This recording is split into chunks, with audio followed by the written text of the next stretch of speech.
King David, full of anointing, anotiza mwana wake Absalom. And ane nhororondo yakanaka yekuti akauraya Goliath akaraya ananingi. But the battle against Absalom, taakunzwa nyaya yekuti he chose to run away.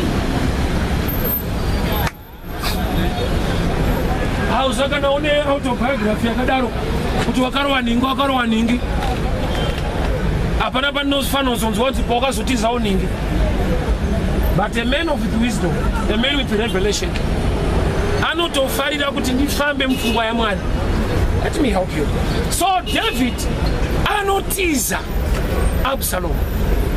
Nokuti Bible rinoti, you must run away from the desires of your flesh, but you must resist the devil and he will flee. Kuda kuti chinodzingwa is the devil to flee, but chaunotiza manje iwewe unombodzinga Satan, the desires of your flesh. So when you look at Absalom, Absalom is part of David, is the flesh of David, is the blood of David. That's why every battle in his bloodline, David cannot decide not to fight back, but to run away. Because I need a deeper revelation. But whatever is of my flesh, I'm told by the scriptures to run away. In running away, you are obeying scriptures. It doesn't mean you are weak. Uchaona kuti David paakatiza Absalom akafa.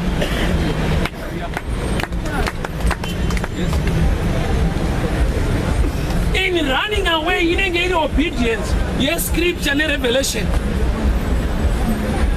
Resist the devil and he will flee from you.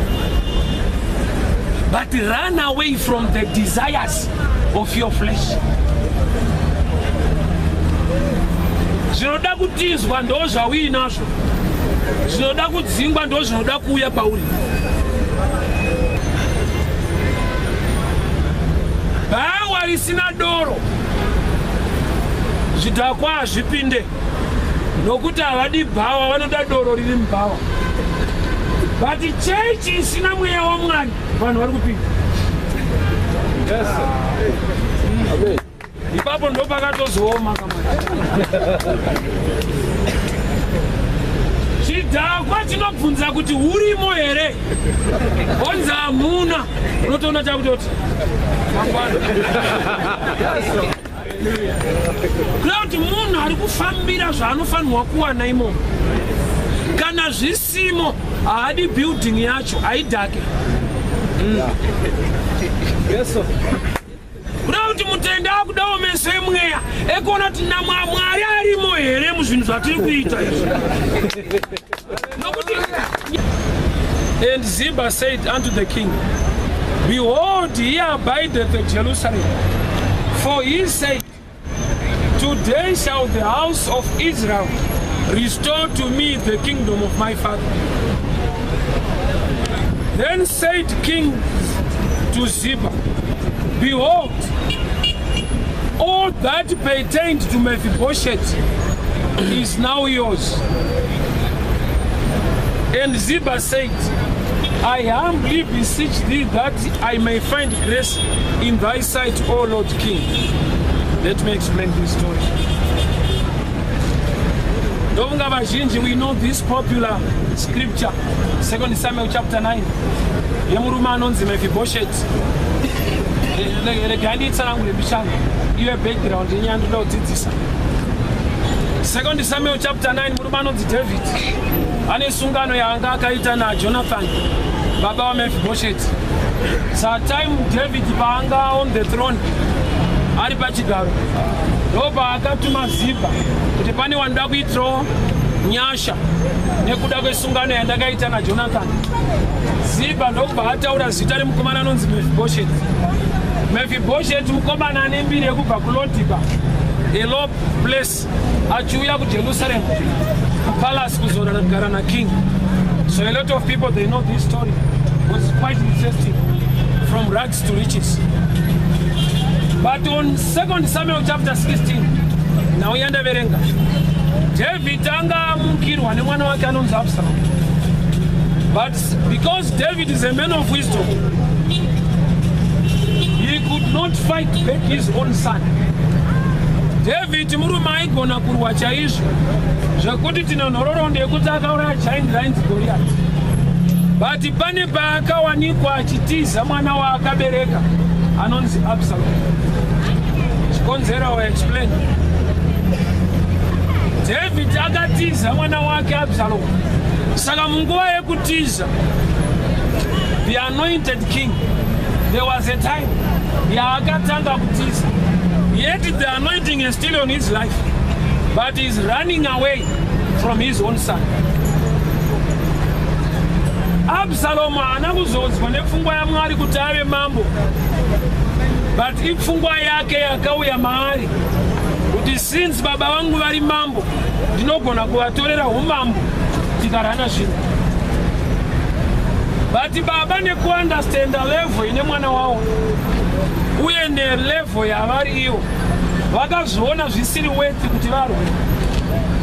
David never fought back Absalom. There are things in life troubling you and you are ready to fight back. Inzwa handiyo dzese hondo dzaunofanirwa kurwisa. Usati watomborwa every hondo inouya mulife mako, get a revelation. Why are you facing that type of a war? Usati warwa nezviri kukunetsa, imbova neresearch kana kutsvaka Mwari umubvunze uzive kuti sei zvakadai zvauyawo kwandiri. So David haana kurwa naAbsalom, yet haisi weakness iyoyo. Why? He's a strong man, he's a man of wisdom, he's a man of skill, he can fight. But on this type of fight, he never fought back. Ndokuba atanga kutiza. Saka time yaaitiza, murume anonzi Ziba, muranda uya akatumwa pana 2 Samuel chapter 9 kunzi enda unondotsvagirawo wemba yaSauro, akauya naMephibosheth. Ziba 2 Samuel chapter 16 ndiye ari kubvunzwa namambo David. Ko zvii zvawauya nazvo? Ziba anga ateera nemadhongi newaini nechingwa achida kupa mambo David.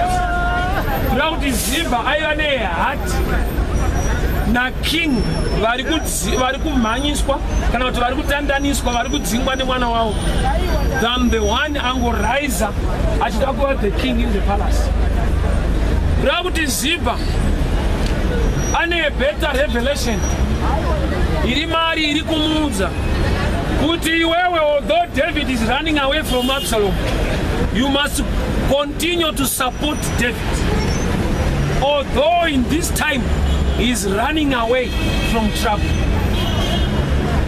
Ziba ari kusupporta ministry ya David nekuti ine zodzo, although iriyo iri kumhanyiswa.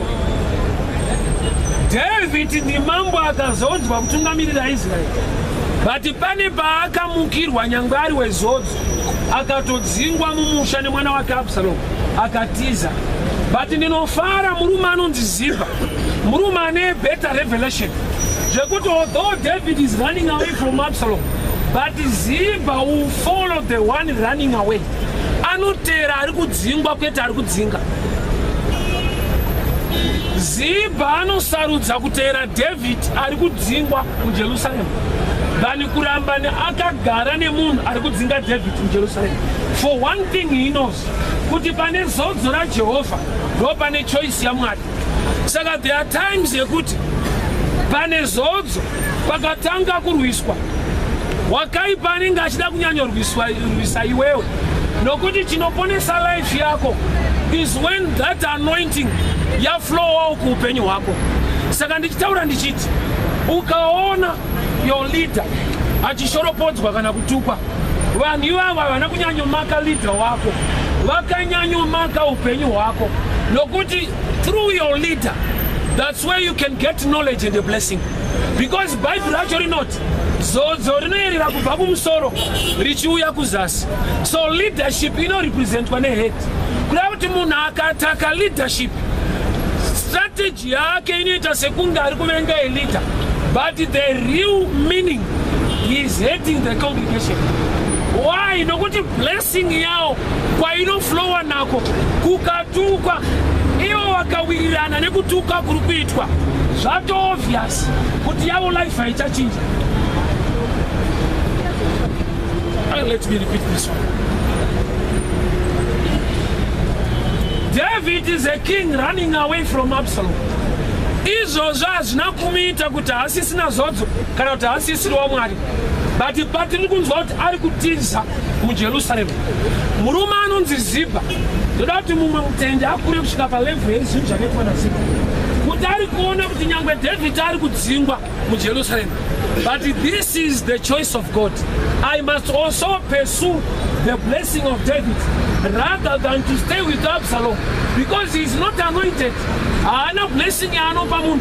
Zvese zvaari kuita, it's out of flesh. I desire yake from the flesh yekuda kutorera baba vake position. Haisa appointment kana kuti he was not anointed by God to take over from David. So pari kudiwa mwana anogona kuona kuti kumukirwa zvake murume uyu, but chokwadi chaJehovha nekuzodza kwawo ndokwakuri. Zviri nani kutofamba neari kudzingwa than nevari kusara vari mukati, but isisiri pfungwa yaMwari. Very sensitive and dangerous, but I will explain. Ndoziva kuti inyaya iri quite interesting kunyika yeZimbabwe, nekuti ihondo yemumachechi yaunounderstanda kuti mune kudzingana nekumhanyisana kuriko. But it's good to have knowledge and to know the mind of God, kuitira kuti zvibatsirewo iwewe, nokuti anyway iwewe wagara dzimwe nguva wakune kwaunopinda hausi leader, unolidwa. Saka you must know the truth. Bible rinoti muchaziva zvokwadi, zvokwadi chakusunungurai. So Absalom mwana wa King David, but angoitawo pfungwa yedesire nizonati kuti I want to take over the throne of my father. Haisi pfungwa yaMwari. He was not anointed to do it, but it's the desires of the flesh. Saka through the desires of the flesh ari kuti inini ndini ndamambo. David kwakudecide kutiza, yet he carries anointing.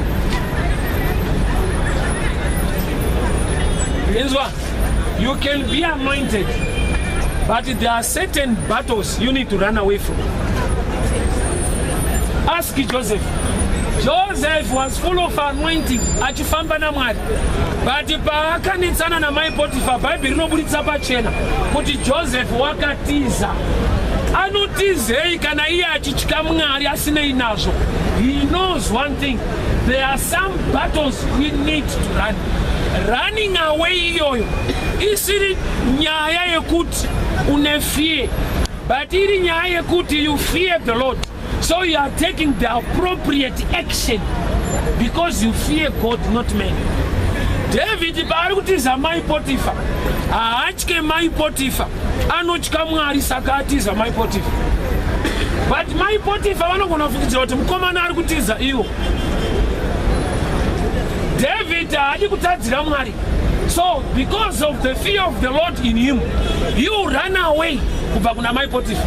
But mai Potifa vakatarisa David vanoti mukomana anditiza, but dai vabvunza mukomana wacho, he is running away because he fears God. So King David, full of anointing, anotiza mwana wake Absalom, and ane nhororondo yakanaka yekuti akauraya Goliath akaraya ananhingi. But the battle against Absalom, taakunzwa nyaya yekuti he chose to run away. Hausakana une autobiography yakadaro kuti wakarowa ningi hapana panofana kuzonzwa kuti pawakazotizawo ningi. But a man of wisdom, a man with revelation, anotofarira kuti ndifambe mupfungwa yaMwari. Let me help you. So David anotiza Absalom, nokuti Bible rinoti you must run away from the desires of your flesh, but you must resist the devil and he will flee. Kuda kuti chinodzingwa is the devil to flee, but chaunotiza manje iwewe unombodzinga Satan, the desires of your flesh. So when you look at Absalom, Absalom is part of David, is the flesh of David, is the blood of David. That's why every battle in the bloodline, David cannot decide not to fight back, but to run away. Because under a deeper revelation, with whatever is of my flesh, I'm told by the scriptures to run away. In running away, you are obeying scriptures. It doesn't mean you are weak. Uchaona kuti David paakatiza Absalom akafa.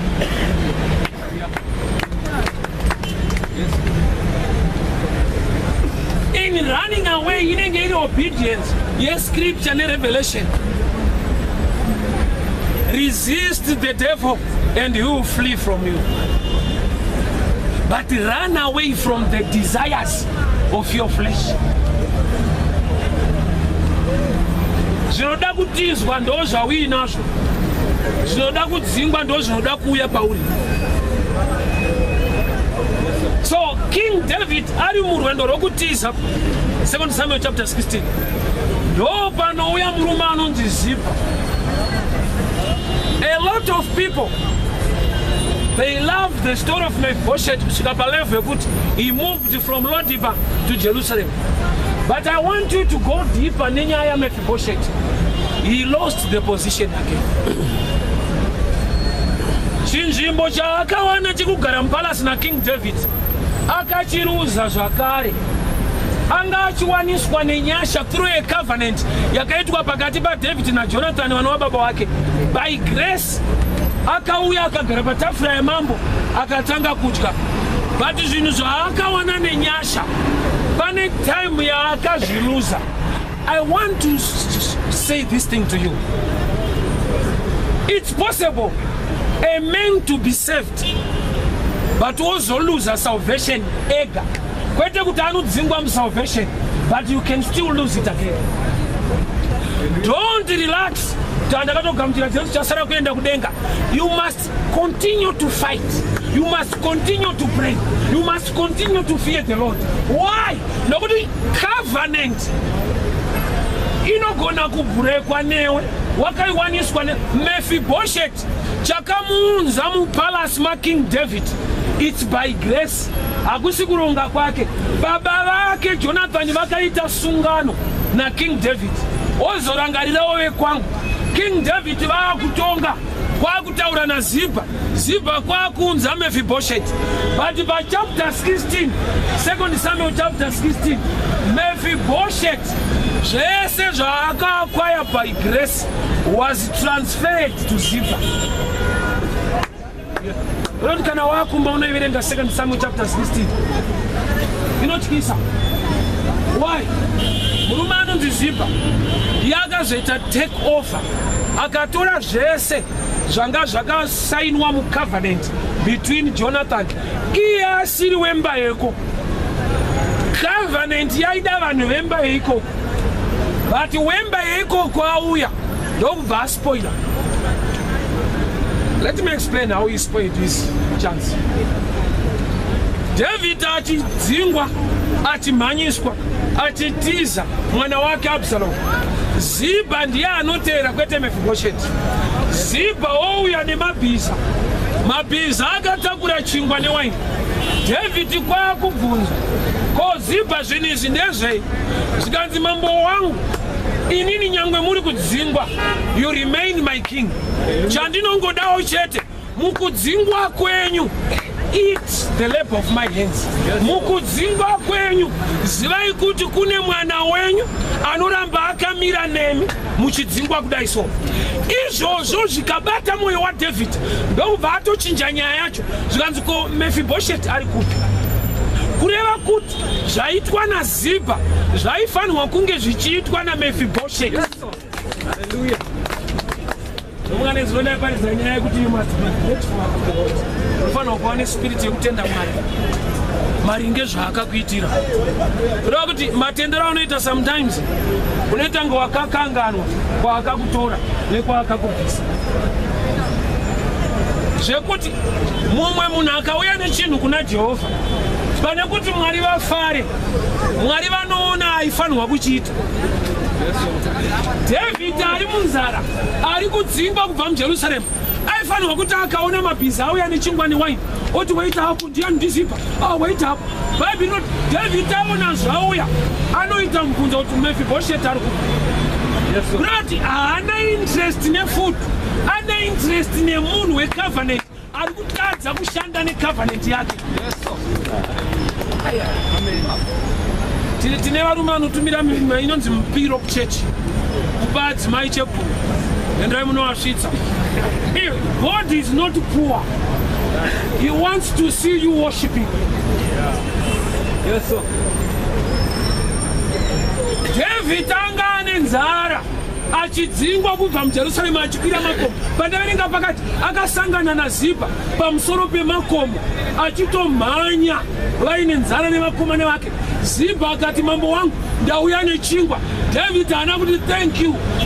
Instead of saying thank you, akati, where is Mephibosheth? Not the heart of the king. Aisi muhanga of things. Ari muhanga emunhu we relationship kuti he must at least appreciate munakambisa lodiba. Although I'm being chased away, where is Mephibosheth? Yes, sir. Zanzibar ndobva apindura achiti zanzi Mephibosheth asara akagara muJerusarema achiti ndofunga Mwari vakudzorera kingdom iyi mumaoko angu nokuti aimbonge iri yemadzibaba angu. Wazvionera kuti mweya wekukanganwa kuti ivo baba vake Jonathan vakatoziva kuti kingdom iri kubva mumaoko aSauro ichienda kuna David. But Mephibosheth muzukuru ofungidzira kuti ayo baba vakaita mistake, kingdom iyi inofanirwa kudzoka kwatiri. David is not the right man. So Zibha auya nezvinhu ari pamusoro pegomo. Mambo zvinovabata. Where is Mephibosheth? Zvikanzi wasara, zvikanzi from today chese chatakati Mephibosheth ndechake. There is an exchange. Zvinhu zvaMephibosheth haana kutorerwa one by one, akatorerwa zvese ka1 and akatorerwa asipo. Vanhu tu vachingotaura David naZibha vachitaura vari kugomo kwete kupalasi, kugomo kuti zvese zvandakati ndezvaMephibosheth kana tadzokera utore zvese. Yes, sir. Zvinoita here kuti zvinhu zvakawanikwa nenyasha munhu anogona kuzviluza by how you walk. Tine understanding yekuti kunamata haisi mabasa edu but ibasa rakabatwa pamuchinjikwa. It's a deeper revelation. Let me explain. Sure haisi nyaya yemabasa edu but sei Bible ichizoti muchatongwa sezvamakabata kana basa racho rakabata sezvaakabata sei kana isiri nyaya yekubata kwake. Kureva kuti kubata kwemunhu kune chekuita nerakabatwa racho pamuchinjikwa basi.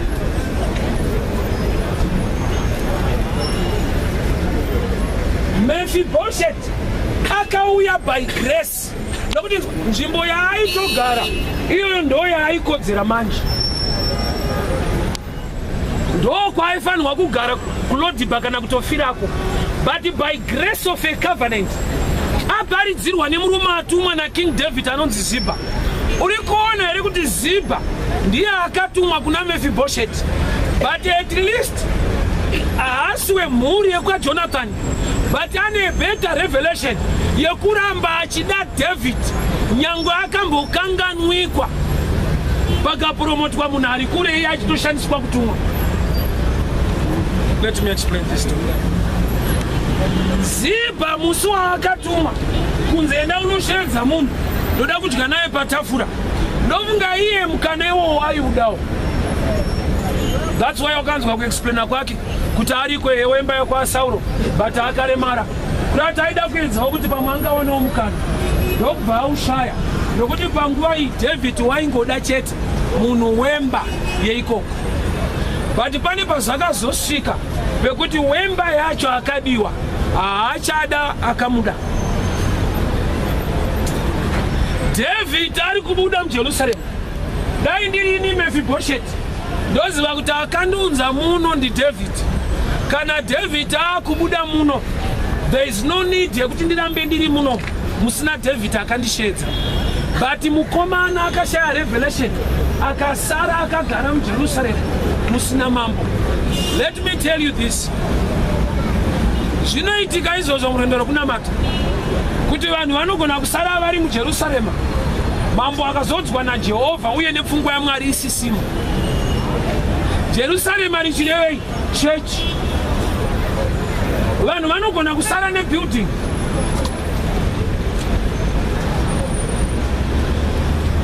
Mwari wacho otama.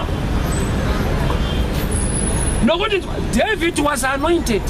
No choice ya Mwari to rule Jerusalem. But pane paakadzingwa naAbsalom akatobuda.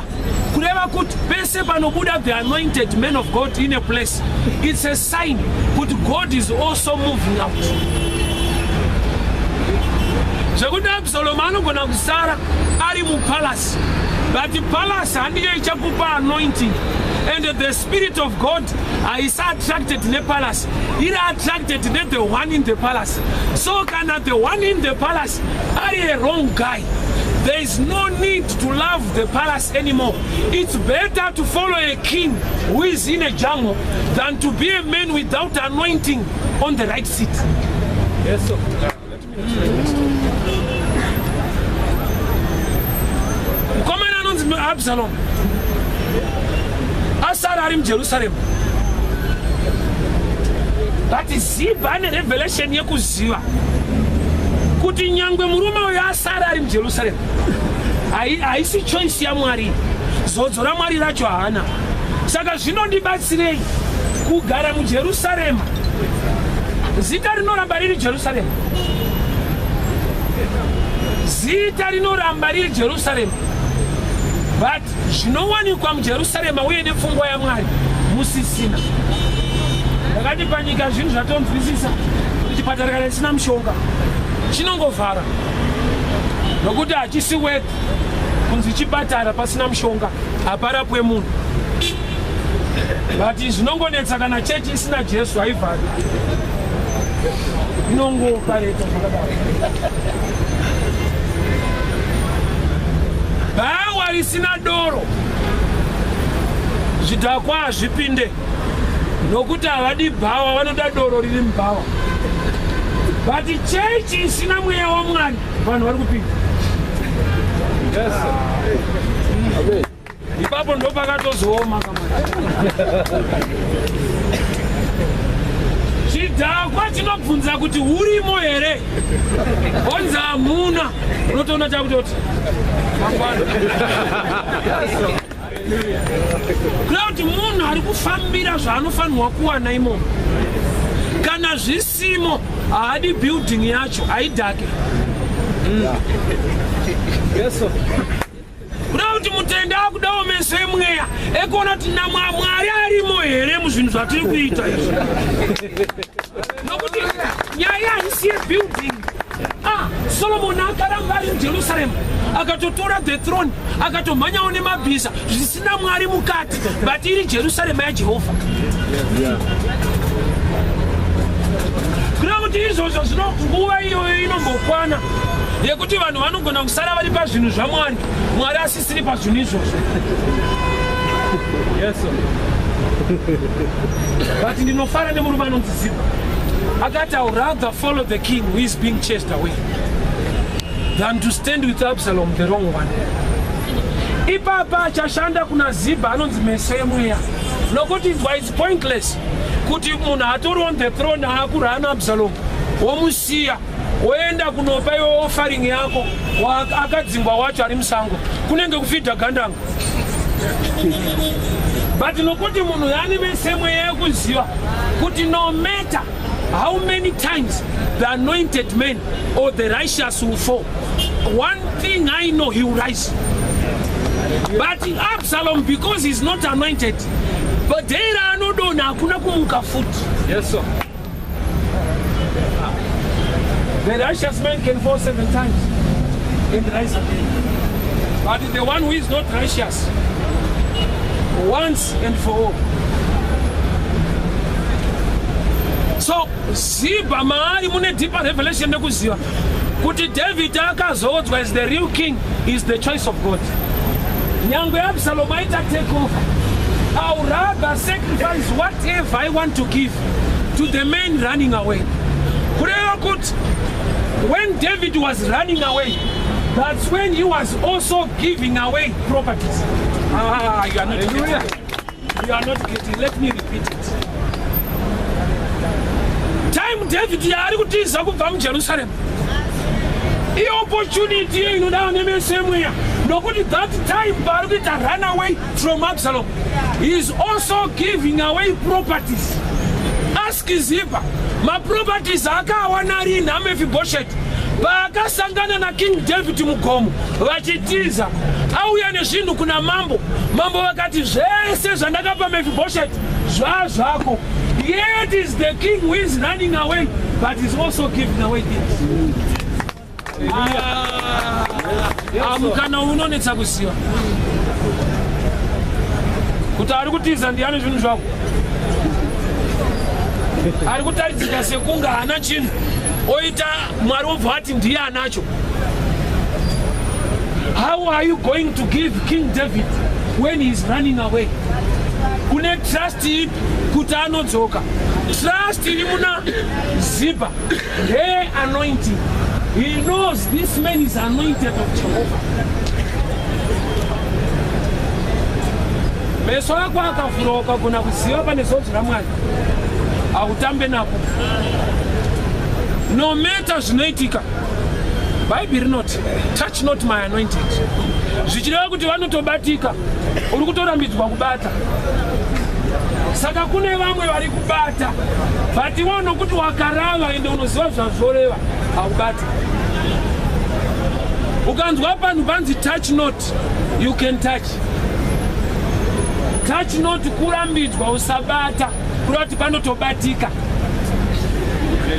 Vanhu vane zvavanotaura pamusoro pezodzo raJehovha. But iwewe semutenda anoziva kukosha nekuremekedza kuzodza kwaMwari. Ndiwo wakanyorerwa kunzi touch not. Vari kubata kusaziva.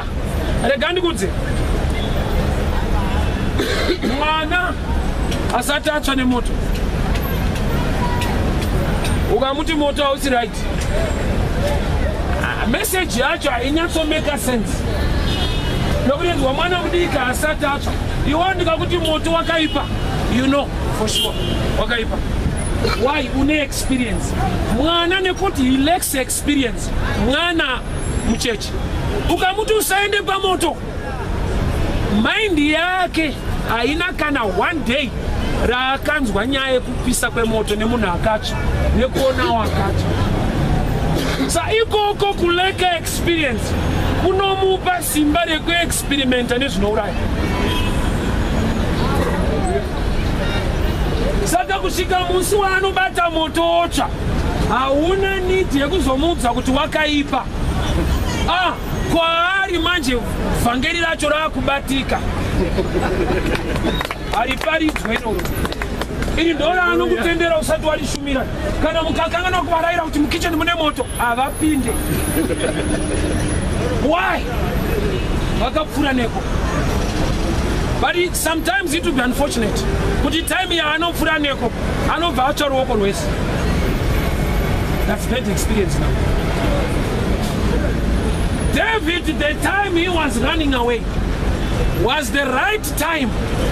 Yekuita give away properties. I want to tell you something.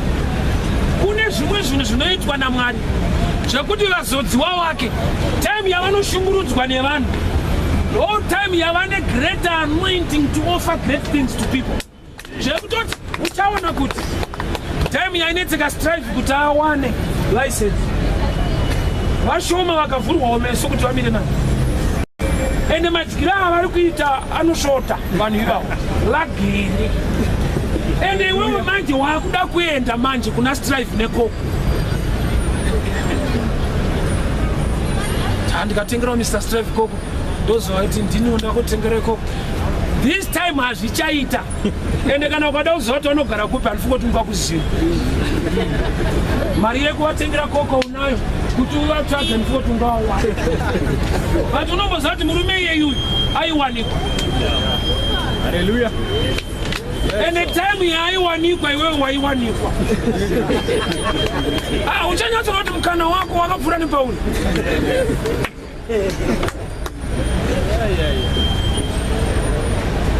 Striver haana kuberekwa pakatanga eConnect.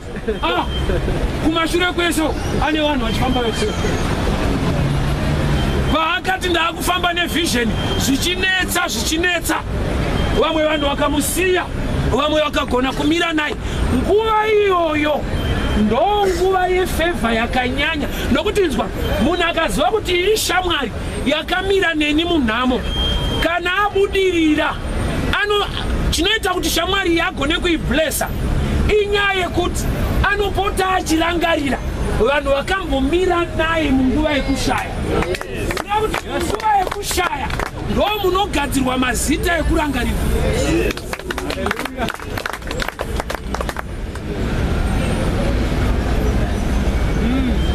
Saka uchiona zvinondiitira nyore kuti ndirambe ndichida adzimai vangu, nokuti vakandida ndichiri kusemesa.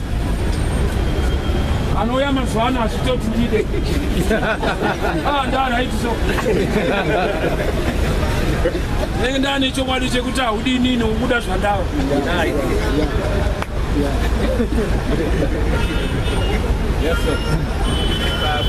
Nokuti pane nguva yekuti vanhu vaiti vakatarisa voti ndo chiichi, ndo paaimira neni achiti dhete. Saka kana mumwe akazoya nhasi akati hani, it's too late.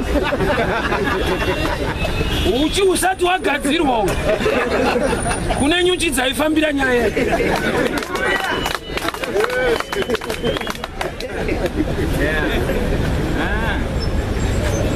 Mukana wako kana wavhurwa mese emweya. David, that 2 Samuel chapter 16, he was running away from Absalom, but during that period he was in a level of giving away properties. Why? He knew that Absalom is a temporary issue. He is going to die very soon and I will be on the throne back. But he couldn't come atadza kushandisa mukana anonzi Mephibosheth. Munguva yekudzingwa kwangu yekumhanyiswa iye asara akagara. But pana agona kunditevera. Unoziva kuti David aifanirwa kufarira chikafu kudarika kubvunza kuti Mephibosheth ari kudya. But Ziba auya nezvekudya. Pane kuti David ati thank you rekati idye. Anoti zvekudya ndazviona. I've got a question. Where is Mephibosheth? Ko mambo Mephibosheth munomudi munguva yekutambudzwa kudai. Zvokuburitsira pachena kuti kune zvaunenge wakaitirwa naMwari, zvekuti Mwari vanenge vachitarisira kuti munguva yekuoma kwezvinhu kana yekuti zvinhu hazisi kufa pamusha, ndiwe chete ungangotariswa kuti ndiwe ungatova paforefront yekuramba uchirumbidza Mwari. Nokuti kwaakakubvisa kure zvaakakuitira zvizhinji, but kwakutooneka vane mari kudhara ndo vachiri kunamata. Iwewe Mwari vakabva newe kure. Yesu. Aya, ukaona mambo akubvunza kuti Mephibosheth ari kupi, haasisina interest nechikafu chauya, ane interest netype yaunza, kuti type yaifanirwa kuunza haisi.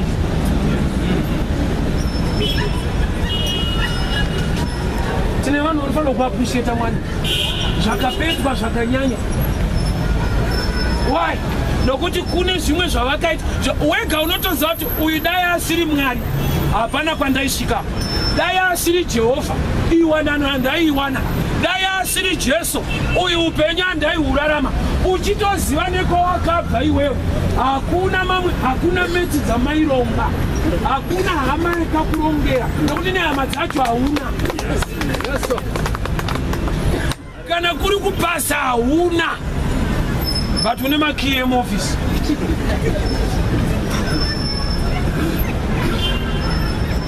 Kurati pamuromo pako panovogara pachiappreciate Mwari nekurangarira.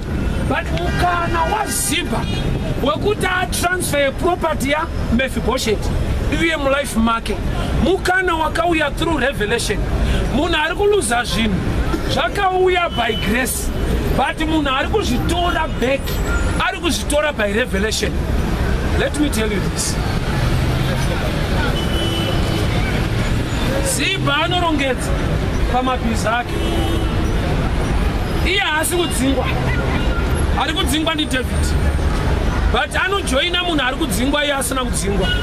Kwakuteerawo mambo David iwapo, kwakunosangana nawo pagomo, zvikanzi mambo ndiri muranda wenyu Zibha, mabhiza ndiwo aya moshandisawo nevakomana, waini ndiyo iwono, chingwa ndicho chimozodya murwendo rwamuri kufamba. David zvinomubata kuti ways Mephibosheth, kwere kuti ways anaga bread or anaga wise. The heart of the king is on things because he owns things because he's a king. Pane munhu anofanira kunge aunza zvinhu asati auya.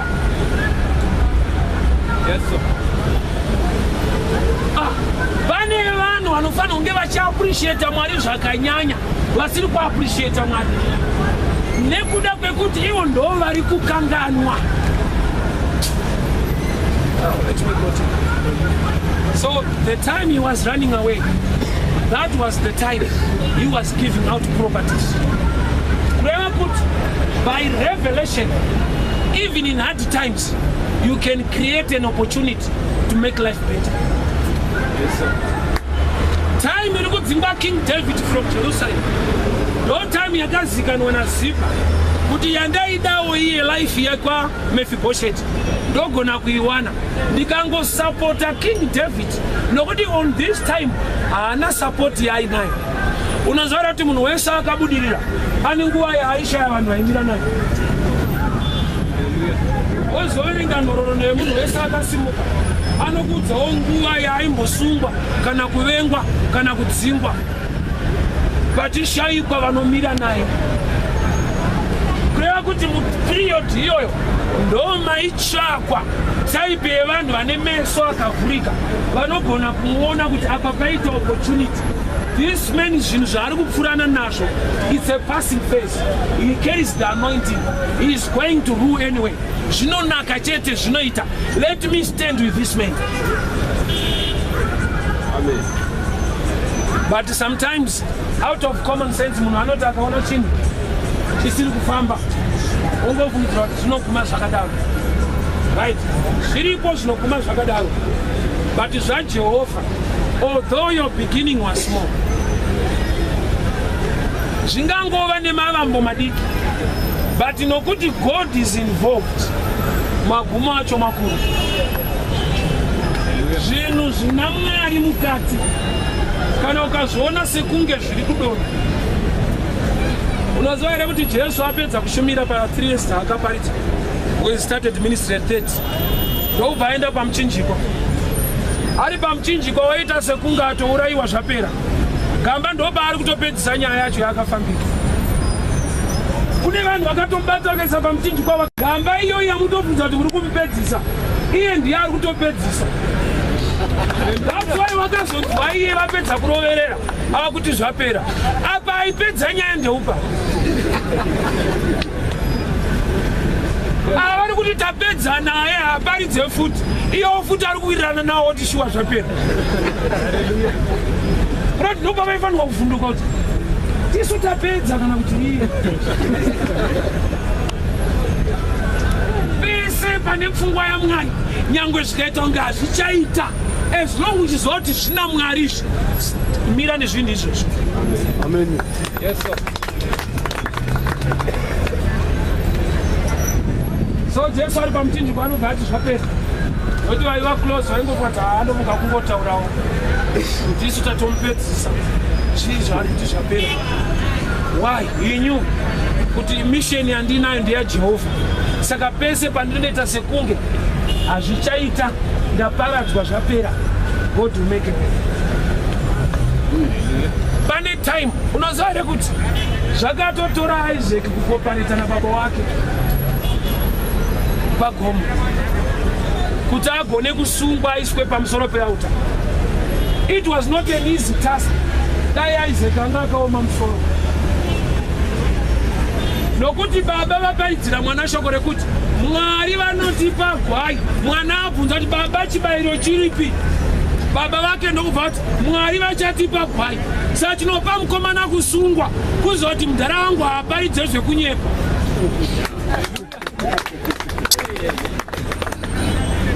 But kanari mudaro kudai unotanda. Baba ritsenyi waya. Look at it. Isaac was almost 40 years. Abraham around 100. It's impossible for such an old man kutabate jaya apombe netambo akatsike pauta. Azvisinyore. Yes, sir. But unotonzwa kuti mukomana akagadzikwa baba akabata banga. He was cooperating through a revelation. Nokuti naiye mukutenda kwacho kwakwamo. Usokafamba nevana vanotenda unovasunga vachizota vasi kusungwa.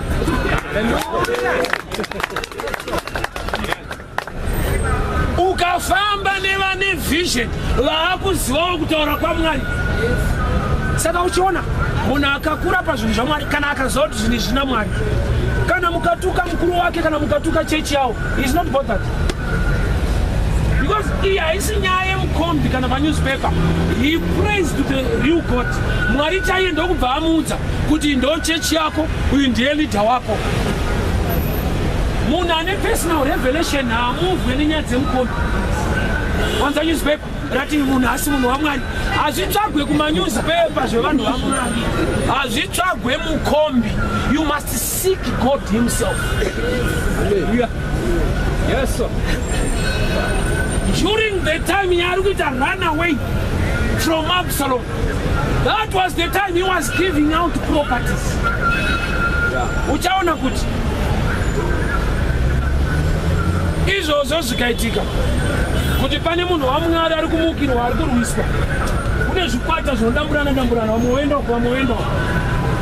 Ipapo hapasi pekuteera chikwata, ndepekuzvitsaura woenda pasaiti wobvunza Mwari kuti nyangwe vamwe vasara mukati mumwabuda imimi muri kupi?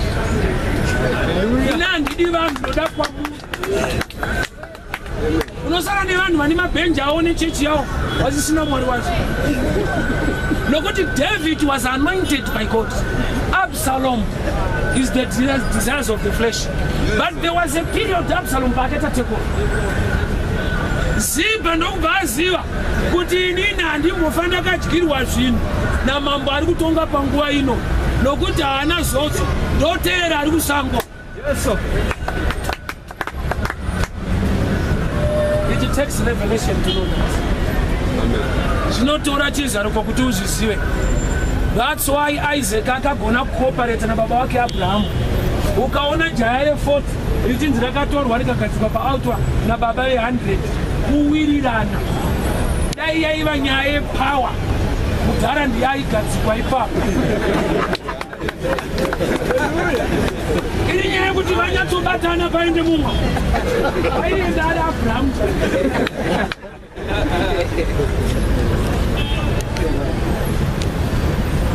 But nokuti baba vagona kuparidza vhangeri rakanaka kumwana, a deeper revelation. Unoziva kuti vachitokwira gomo, Abraham anga asina kubvira udzwa naMwari kuti hwe mutore gwai. But ndo maparidziro akaita. Ende ndo chokwadi vakaritora. Abraham haana kunzi naMwari uya kugomo ndikupe gwai. Saka ukamunzwa achiparidzira mwana wake Isaac kuti God will provide the lamb, haana kunge azviudzwa. But ndo zvaanoziva pashoko raaudzwa kunzi uya nemwana. Mwari vakataura once, kana wakura you can hear double. Ask Jeremiah. God spoke once and I heard double. Mwari vachiti uya nemwana, uchinzwa Mwari vachiti uya utore.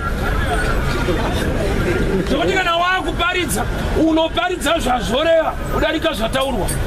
Zvokuti mwana mudiki akabvunza hauti uya upe, unoti uya ukomborerwa.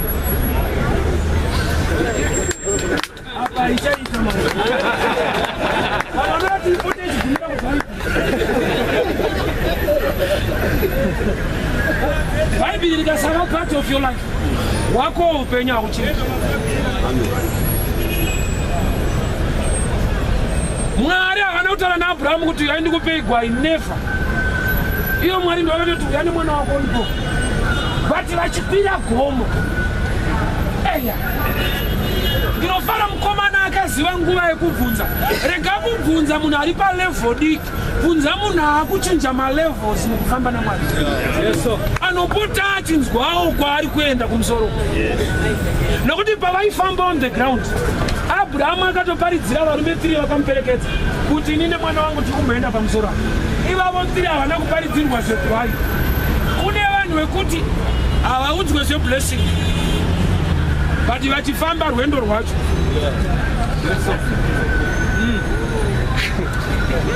3 days journey, vakatakura shinga rehuni kuno kune banga, vachifamba nebhiza ravo pasaidi. Varume 3 vachiperekedza Abrahamu. Munoziva here kuti varume 3 vakaperekedza Abrahamu vakasiyiwa muzasi megomo. Enda vanobvira vaudzwa kuti kunotora something. Kureva kuti unogona kufamba rwendo ruri kuita kuti vamwe vatore zvinhu iwe usingatori.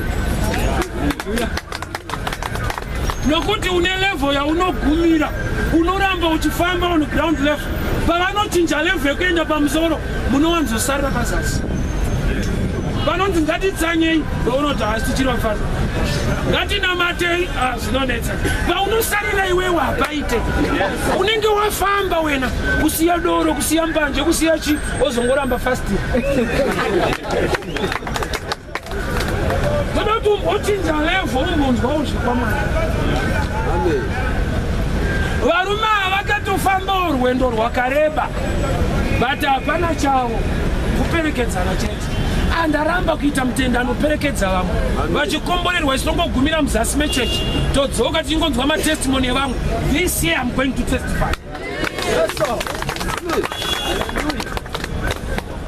So baba nemwana vakadecide kukwidza pamusoro pegomo.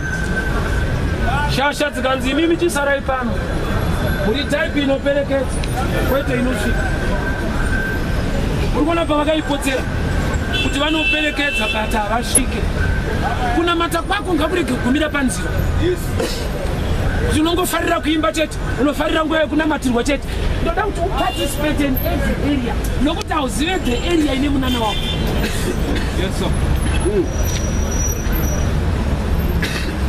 Vafamba 3 days journey, varume vakukwira pamusoro pegomo, pachaprovidwa naMwari. Kuprovision havako, vari kumovement chete. Igenga rekufamba, ministry yekufamba. Inogona kuwanika hiyo kuti inenge iri ministry inofamba chaizvo pakutamba. But pakupora kwevanhu nekuchinja kweupenyu hwevanhu, but vanhu vanofamba. Pane panoda kuitwa. Noti chazvakanakira kana utori wagona kufamba kubva kumba kuna Abrahamu wacho, ko kunotadzirei kukwira pamusoro pegomo? Nyika wakasiya, zvekunyika ukasiya, chaucharamba kuita zvekwamwari kwawakauya chii? Nokuti nzwa zvinonzi naMwari ita, hazvireve kuti iye kuda kunyanyoitirwa. Zvinoreva kuti iye ndiye ari kuda kunyanyoitira vanhu. But ndo matauriro ake nekuti nzwa Jesu anouya patsime oti kumukadzi weSamaria ndipo mvura. Yeti iye ndiye atanga kusvika.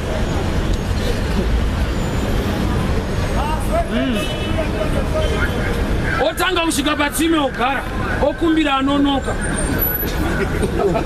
Iye kana kumbonyumwa kuti achiri kuda mvura here muviri. Osvika ogara, okumbira uya. Uyu kwakutsika, Jesu kwakutoti, only if you knew. Dai waiziva ari kukukumbira, iwewe manje, iwe waikumbira kuno. But nokuti wewe wauziva ari kukukumbira, saka iye atanga. Nokuti nzwa, ane mvura menyu hasi mukadzi uyu ndi Jesu. Nokuti chinoponesa munhu imvura menyu ida kupiwa mukadzi uyu naJesu, inochinja upenyu. Nokuti upenyu hwairarama hwaileka Holy Spirit inova mvura menyu, hwaileka simba raMwari but ari wechitendero. Saka waiona aitaura zvechitendero yedu neEbhakomu, baba wedu Jacob, but life yaairarama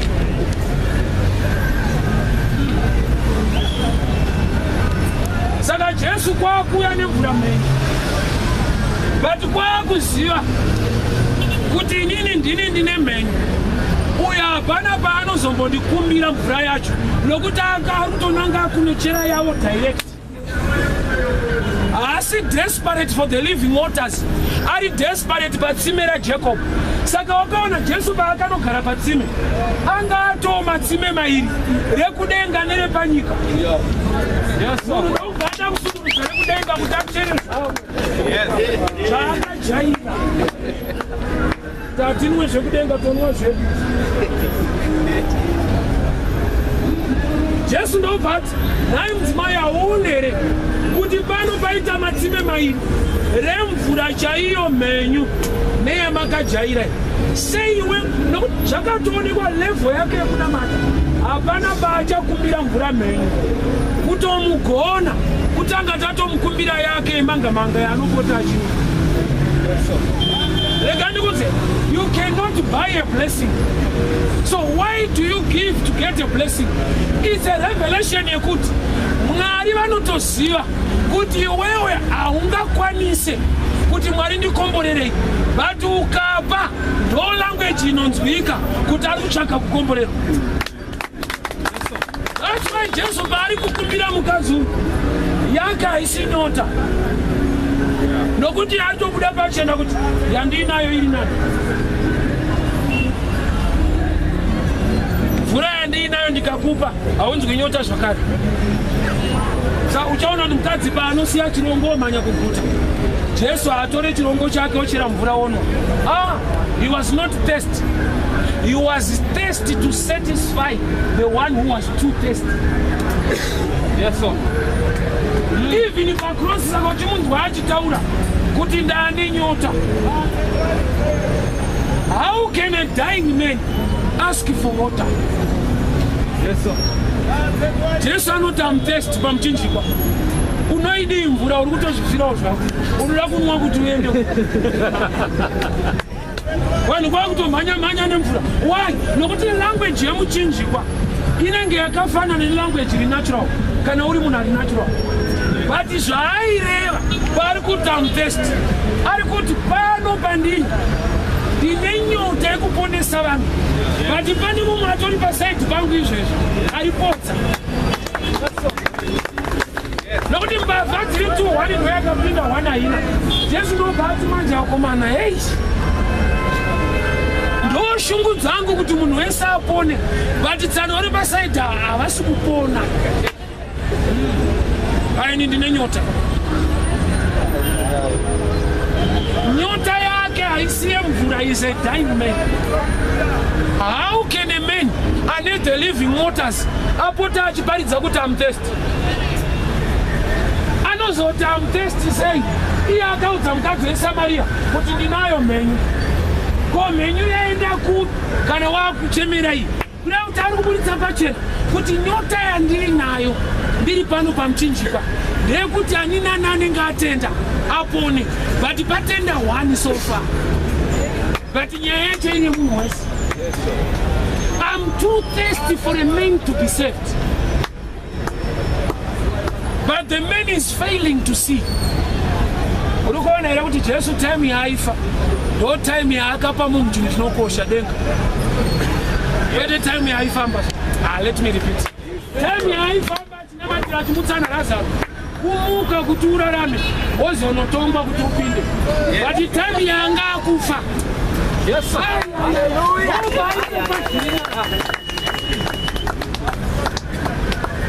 Saka wakaona tsotsi rakaziva kuti apa ndope kutotaura naye achitofa so idenga stress. Anga tiri kufamba paya gona ngokusisa kuba. Apa anokusisa kuba upapinda denga. A dying Jesus offering kingdom. Jesu ari kutofa ndiye anoudza munhu kuti uri kupinda. Kurati kune vanhu vanogona kuona kuti nyangwe shasha iri kufa ndo paine mukana yekuririsa zvikuru. Yes, sir. David was running away from Jerusalem, yet that time was giving away great properties. Jesus was going back to heaven, yet in his process of dying he was giving out kingdom. zvekutoti aiparidza akapedzera angoti kune mumwe ari pasaiti toda kuti uende ikoko kune zvandaiparidza zvezvi. What an opportunity. Vamwe vakasarudzwa vachibata hove kuti vave vadzidzi. Mumwe wacho Judhasi ndokubva afoira. But Jesu kana akufa aufoiri. Akatoti uri kuenda watoenda. Ipapo pasina mibvunzo yekunzi musati maba maipinda iyi haisi nyaya yechechi. Nhau yedenga ndeyekutenda maari kudarika kuti munopinda kwani. Opportunity akawanikwa the great let me show you. Mukadzi anonzi Esther pane paakawana great opportunity mumarriage yake na king wakamuroora vari kuexile. Time yaitambudzwa murume anonzi Mordecai nemurume anonzi Haman. Mambo ndobva vaisaya degree Esther chapter 4 kuti handidi kuona munhu for 3 months in my sight, even my wife handidi kumuona. And that period was not a good time for Israelites. Why? Haman ndobva aipenga nekudhinda mapepa achiti toda kuuraya muJudha wese. Uku mambo ati handidi kuona munhu mberi kwangu. Kuti Haman nokuti ndideputy wamambo zvaari kuita zvinogona kubudirira nokuti mambo hadi kuona munhu ane chichemo kumberi. Saka uyo ari kufamba achitoda kuuraya maJudha ese. Mordecai kwakuenda pagedhi kwakutanga kuchema. But Esther ndokubva aziva kuti ukaona murume wangu wandakapiwa naMwari asisandide inguva yaada ndipa zvikuru zvasati andida. Ukanoverenga Esther chapter 4 Bible note, Esther akauya pamberi pamambo akamira after fasting 3 days. Akamira mambo vakamunzwira nyasha. She found favor in the eyes of the king. Mambo vakamuti, Queen Esther, what do you want? Even half of my kingdom. Ukaona mambo akuti ndokupa kingdom. Apanga akambopiwa bedroom chete nguva yese. Apanga ada kupiwa land. But the time yake is not the right time. Amen. 3 months handidi kuona munhu yeti munguva iyoyo ndobva ari kupa property.